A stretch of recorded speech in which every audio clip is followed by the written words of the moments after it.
តើសួស្តីបងនៅនេះគឺខ្ញុំចង់បង្ហាញជាមួយនឹងចំណុចពិសេសជាមួយនឹងទូទឹកកកនៅក្នុង BVD M9 ទីបងប្អូនបាទកន្លែងសម្រាប់ M9 Premium គឺយើងមានជាមួយនឹងទូទឹកកកអញ្ចឹងឥឡូវនេះគឺខ្ញុំចូលបញ្ឆេះឡានសិនបាទបន្ទាប់ពីយើងបញ្ឆេះឡានហើយបាទយើងទៅបើកជាមួយនឹងទូទឹកកកកន្លែងចំណុចទូទឹកកកគឺទី1បងអាចធ្វើការកដៅបានបាទកដៅក៏បានក្លាសេក៏បានគេតើយើងចូលក្នុងបាទចូលក្នុងយើងធ្វើការ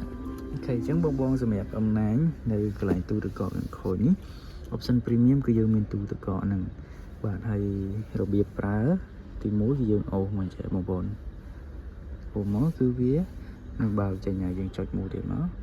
បាទចេញមកបាទហើយនេះយើងអាចទាញបន្ថែមបានបាទយើងអាចទាញមកដើម្បីបងអាចងាយស្រួលក្នុងការយកឲ្យបានដាក់អីវ៉ាន់ផ្សេងអញ្ចឹងយើងរុញចូលវិញឥឡូវនេះគឺយើងកំពុងតែបើកជាមួយនឹង function កដៅហើយបាទអញ្ចឹងបងចង់ class A បងអាចសេរីមកគឺសីតុណ្ហភាពនេះគឺត្រជាក់ដក6អញ្ចឹងសីតុណ្ហភាពយើងសេរីត្រជាក់អស់តែដល់6យើងអាចទៅឡើងលឿននឹងបានបាទហើយបើកដៅយើងអាចដាក់បានដល់50អង្សាសេ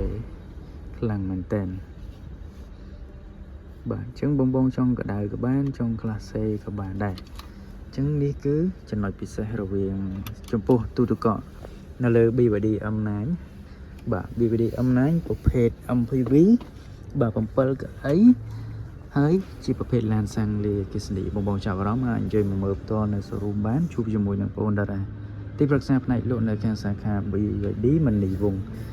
អរគុណបងជួបគ្នានៅវីដេអូក្រោយបាយបាយ